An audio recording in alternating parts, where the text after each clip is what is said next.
Ayan. O, 'di ba? Mahirap siyang ikabit kapag talagang newbie ka lang. Ayan, yun ang totoo. Yun ang real talk, guys.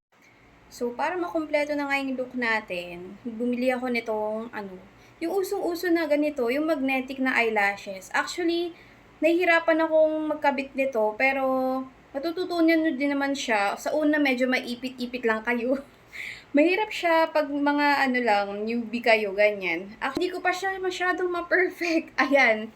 Medyo naipit din yung mata ko dito pag talagang hindi dahan-dahan. Ayan, ito yung meron, tapos ito yung wala. O, diba? Ang laking difference din kapag naglalagay tayo ng mga kaek-ekan sa mukha.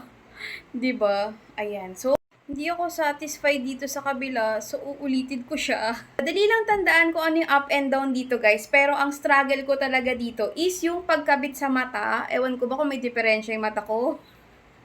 Or talagang hindi pa lang talaga ako sanay. Ayan. Maganda siya, guys.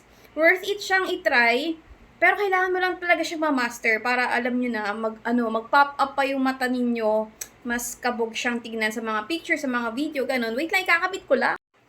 And finally, nakabit ko na nga siya, guys. Ayan, worth it naman siyang subukan, guys. Kahit sa una, medyo maipit kayo, pero in the long run, matututunan din natin yan. Nilink ko na lang dyan sa Yellow Basket para alam niyo yung variation nitong gamit ko sa mata ko. Ayan, nasa Yellow Basket. I-check out nyo na!